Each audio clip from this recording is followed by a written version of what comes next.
Good morning, everyone. Good morning. Morning. This is a great location, isn't it? What a wonderful venue. If you get bored of looking at me, you can look right out that window. Isn't that wonderful? I wanted to take a moment this morning to step back and think about where the context of this discussion starts around IT modernization. And I had the opportunity and the pleasure to sit in last week at the IT Modernization Summit run by FedScoop.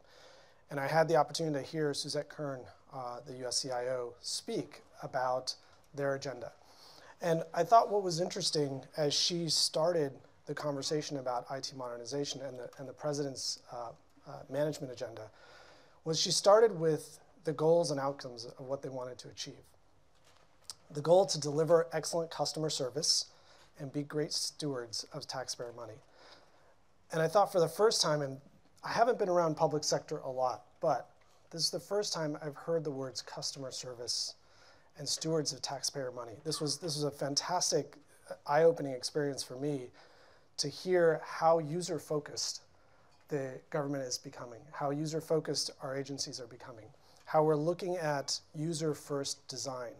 And I heard words like agile and iterative development. And I heard words like, we want to turbo boost our IT modernization efforts. And what got me really excited was these are very similar terms, and these are very similar feelings that I'm hearing from the private sector as well.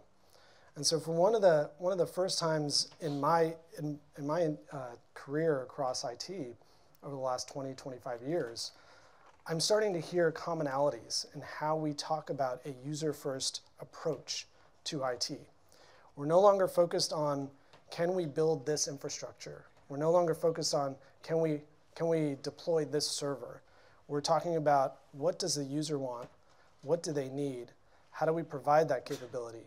Now, whether it comes from a server that sits in our data centers, or whether it comes from a cloud provider, we're less concerned.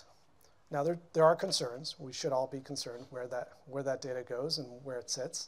But I thought this is an exciting opportunity now to hear the agenda from the president and from the administration now matching what we're hearing in private sector as well. Now, their agenda broke out into three major pillars.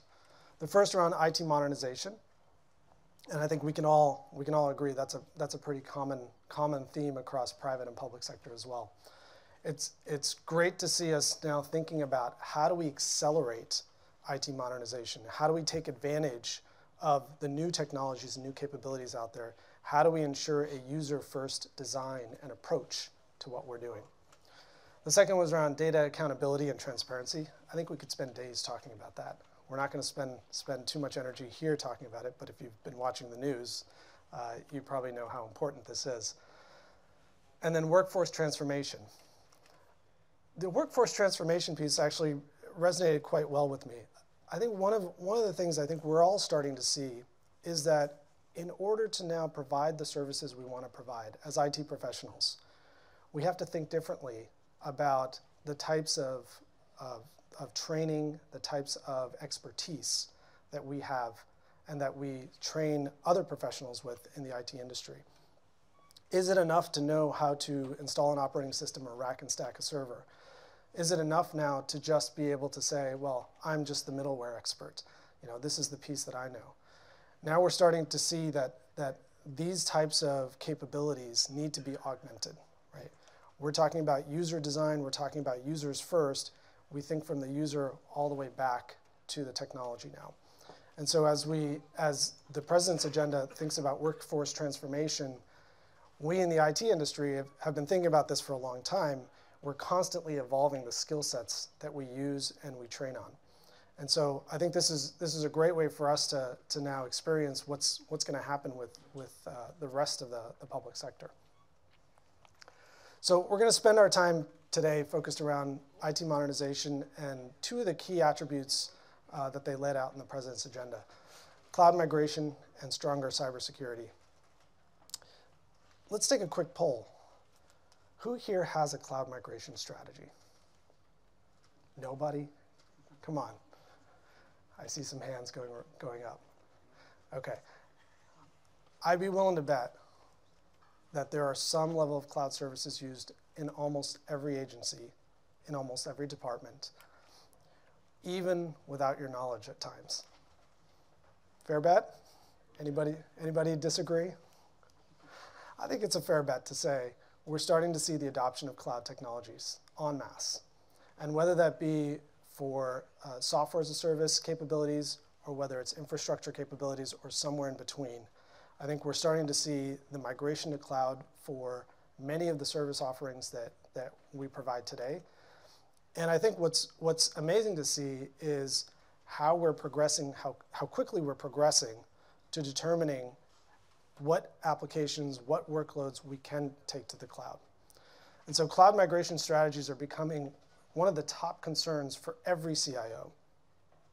Right next to that is, how do I secure the information and the data, not only that's going to cloud, but also running internally. And cybersecurity is becoming a pertinent conversation for everyone about how we control access to information. The external perimeters, the border firewalls, the intrusion prevention, intrusion detection devices at the edge of our networks, it's no longer enough. We know that the threats are not just nation states external to our networks, we know there are insider threats as well. We've all known this for a long time, but it's becoming much more evident recently with some of the clear attacks on data. So cybersecurity has become a stronger agenda item. We need to find ways to protect that data. We're going to start looking at some ways in which we can reinforce the technologies we're already using, provide additional layers of defense and additional layers of capability and governance around the applications and workloads we deploy.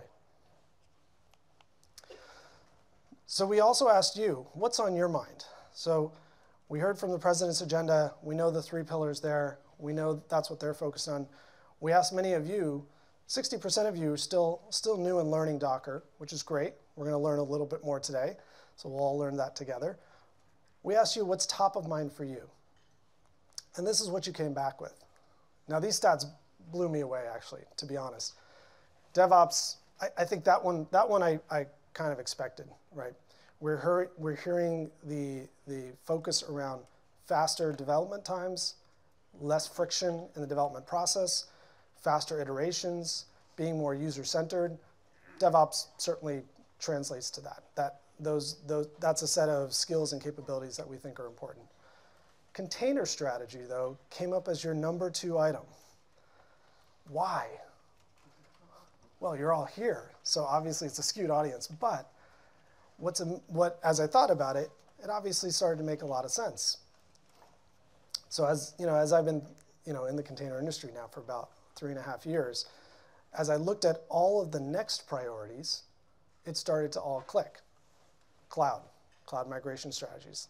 Well, we know a great enabler of cloud migration strategies is going to be containers. In fact, in previous surveys that we've run, we've seen that 90% of folks who are already on a migration strategy to cloud are using containers or thinking about using containers in some way, shape, or form. So the connection between cloud migration and containers is fairly tight. Security and compliance. We're going to talk today about some of the interesting work we're doing with NIST and C2 Labs around open security compliance assessment language. We're going to talk about how containers and technology around Docker can provide better control and governance around your environment and around the applications you deploy. Modernizing legacy apps. We've started to have the discussions now with organizations that want to take their existing applications and put them in containers for the purposes of being able to deploy them faster, for the purposes of better security controls, for the purposes of getting them to the cloud. So now all of a sudden, you're starting to see the pattern. IT consolidation, better infrastructure usage. If you can slim down that application and not have to run the operating system alongside it, and slim it down to just the bare bones capabilities it needs, and run it on an environment where you have an isolated process space, now all of a sudden you've got great consolidation. you've got greater CPU utilization, and you're utilizing your resources much more effectively. And microservices, I'm surprised it was actually that low, but this is obviously the first area of work that containers was associated with, was the ability to build the next new microservice and to build your next applications. So as we look down this list, now all of a sudden it does make sense. Why did containers pop up so high? Because it's an enabling technology for all of these initiatives. Well, if we ask CIOs out there, what's top of mind for them? They say, you know, these are great initiatives. My problem is I've got not enough time to spend on them. So if you ever ask a CIO, how much time do you get to spend on net new innovation?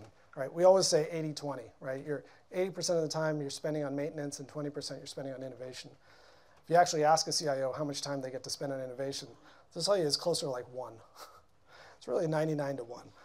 So how do I free up time that I'm doing maintenance today? How do I free up that time so that I can spend it on innovation?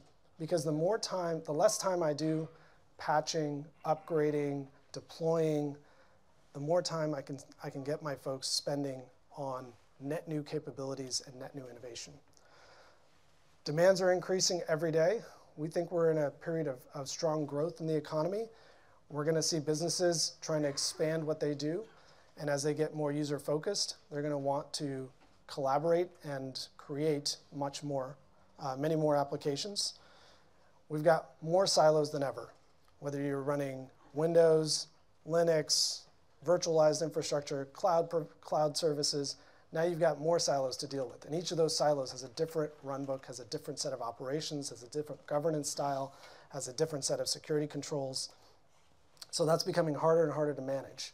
It's increasing your maintenance burden. And then, of course, your CPU utilizations, your server utilizations have not increased.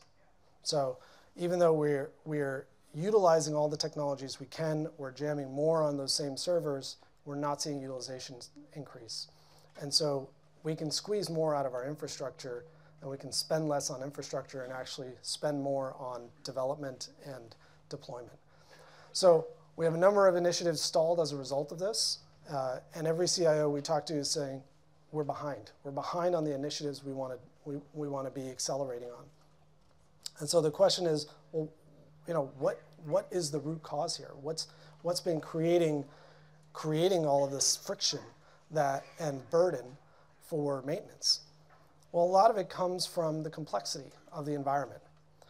So take any stack that you've got today, any application you've got today, tied to a specific infrastructure, tied to a specific operating system, deployed across multiple environments, as it should be, but each one of those environments has a different set of controls, has a different operational runbook, has a different set of governance, and if now all of a sudden they're on different infrastructure, if one's in the cloud and one's on-prem, I'm doing local CI on my laptop, but I'm doing my builds on-premise and I'm doing my production deployments into the cloud, how do I make that scale? How do I ensure that what I run on-prem now all of a sudden will run in the cloud? And how do I make sure that when I deployed it in my staging environment locally, that the way in which I scale it out is different than how I do that in the cloud? How do I make all of this work? Do I have to have different silos and different individuals with expertise in each of those environments for each application? That's not going to scale. So this is where containers come in. So we're excited about containers as an enabling technology to, one, remove the friction throughout all of the development process. So whether you're developing on your laptop and then moving into the cloud or moving into your own on-premises data center, you've now got the ability to ensure the validity of what you wrote and the integrity of it and ensure that it runs exactly as it did before. And so the ability now to remove all of that friction out of the development process, alongside that, the ability to standardize how applications run in one environment or another, is going to have a dramatic effect on how we scale operations inside our IT departments. So we think this is an exciting new era for us. We're now not going to have to worry about what is that application, What operating system does it run on? Does it run on x86 or mainframe? Can it run in the cloud or can it not? Those all become moot discussions. Does it run in a container? Yes. Great. Now I can run it anywhere. Now, don't take my word for it that containers are an enabling technology or that they're gaining adoption. You can see here a quote from Gartner about how many of the global organizations out there will be running containers in production by 2020. Now, I would have told you, if you told me this stat probably 2 years ago, I would have been skeptical. I would have said, that sounds high. Global enterprises, public sector, IT in general, we're going to be very skeptical about technologies we bring into our production data centers. And we're going to be skeptical about how to run those because we need to know we can run those with service levels. But now, today, in 2018, I don't think this is too far off. In fact, I think this number might be low. I'd be willing to bet that we've got actually, certainly in non-production, we've got more than 50% of the global enterprises already running containers. We know that for sure. How many of them will be in production by 2020? I think that number could be higher. So what's exciting here is as this technology gets adopted, as we see it deployed in production environments, and we're starting to see the benefits of deploying it in production environments, we think this will accelerate very quickly. You can see here actually some stats around the number of Docker image pulls we've seen on Docker Hub. And that's just a general indicator for the excitement and energy around both development and operations teams who are starting to use Docker. 26 billion pulls to date, cumulative. We're starting to see job growth, obviously, on job sites as well. Docker expertise is now in demand. So we think all of these things are great indicators that we are starting to look at containers as a core capability and a core enabler for the enterprise. What's been exciting for us as we have the conversations with organizations that have already gone through this journey is as they take containers and bring them into production, they get to press on one of two levers. And it entirely depends on which part of the organization you're in as to which lever you care about most. But you get one lever, which is, I want to drive my utilization up. I want to run more on the same infrastructure I have today. I want to get better savings out of what I'm currently running. My existing applications, my existing infrastructure, I want to run them better, and I want to get better savings out of that. You can run that lever, and you can absolutely ensure that you'll get better utilization. The other side of that, if you're an app development team, is probably focused on how fast can I deploy to production? What's the speed at which I can make a change and get it through our development process? Can I shorten that window from months or maybe years down to days or minutes? And we're starting to see those increases at roughly 100x or 1,000x in some cases. In the most extreme cases, we're seeing companies go from deploying over the course of months down to deploying daily.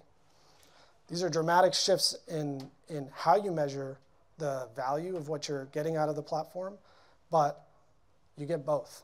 So the great news is, even if you're an operations team and you're trying to drive for better utilization, your development teams get the benefits. Now, we've focused on our enterprise capabilities and building out our enterprise platform at Docker. And as we've built out those capabilities, we've focused on three major pillars. The first is around choice. So containers themselves provide this property of portability. The fact that you can run the same application across any infrastructure, across operating systems of the same kernel type, is important. And so this is what allows it to be a key enabler for hybrid cloud deployments and for cloud migration. This is a key value proposition for us as well as we build out the rest of our management stack on top of the portability of containers. We're going to ensure that any capability, any property that we provide on top of a container is portable with the container, 100%, across every infrastructure, across every cloud provider. This is a way for you to ensure that anything you do with the container, with your application, with your workload, also is portable. And so it's a risk mitigation for you to ensure you don't get locked into a specific infrastructure for reasons that you don't need to be locked in. You may want to take advantage of different clouds. You may want to take advantage of your on-premises data center, but you do that by choice, not because you have to. Security has been a key tenet for what we've built out on our enterprise platform. We've been focused on ensuring controls that you can enforce consistently throughout the platform. So we're happy to announce that shortly we will be announcing our FIPS 140-2 certification for Docker Enterprise Edition. This will be coming fairly soon. We're in process now.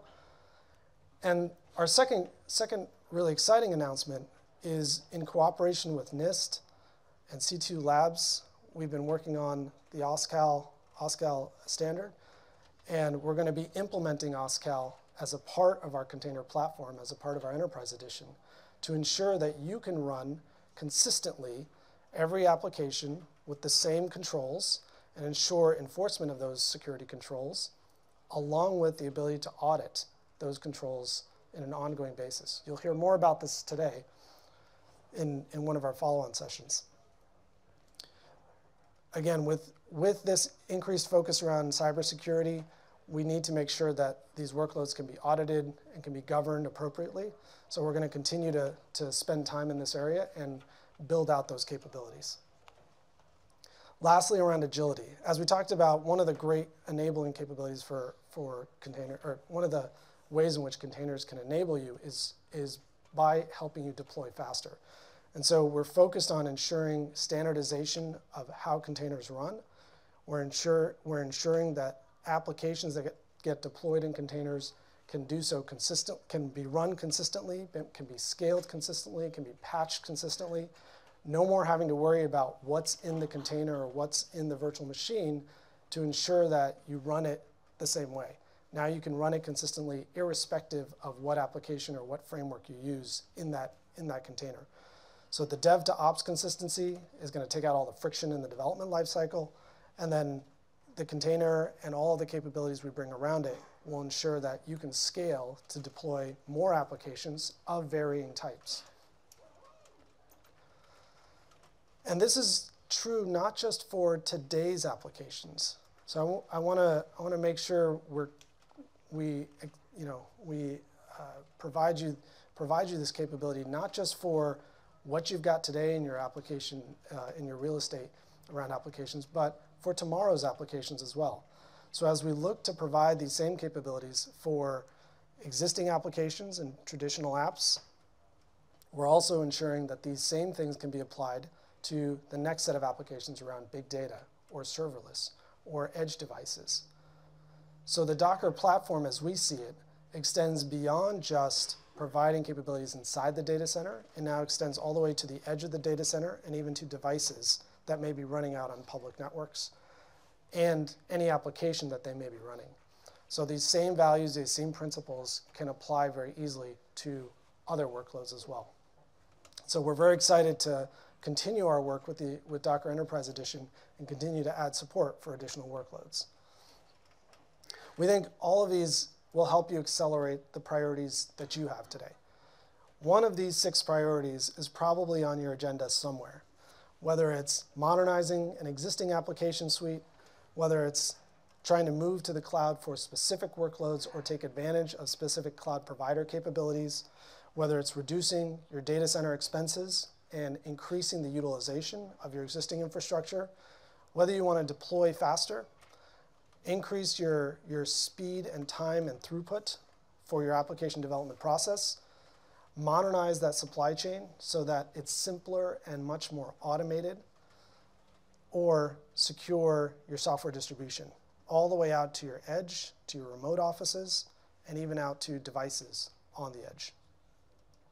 We think somewhere in there is a priority that's probably sitting high on your list, and we think Docker containers, our enterprise edition can help you get there.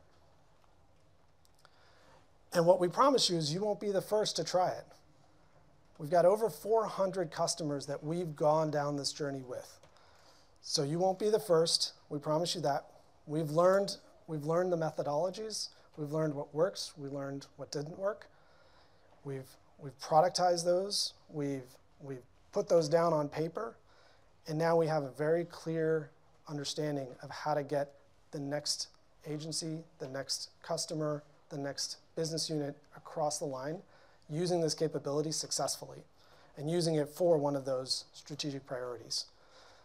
You'll find customers in every category, in every sphere of industry, from public sector to private sector. So we promise you that we'll put our best foot forward, that between us and our partners, we've now found ways to take this technology and make it fully realizable. Our other promise to you is that this is not a technology conversation. Yes, I've been talking about technology this whole morning so far, but I promise you this is not just a technology conversation. So as we go through this journey with you, we will bring the technology, of course, but this requires a key focus on how you define your strategy for containers. That is a strategy we can help you with. That is a strategy we're very excited to provide and help you build, specific to your organization, specific to the nuances and the specific requirements you may have. And this includes not just building out a container platform, but also providing all the services around it to help you understand what you need in order to provide governance, the appropriate service levels, how do you do debugging and troubleshooting across not just the platform, but also the workloads that sit on top. This changes the way in which you do software development. And we can help you define that path and show you what that path will look like so you're not going alone.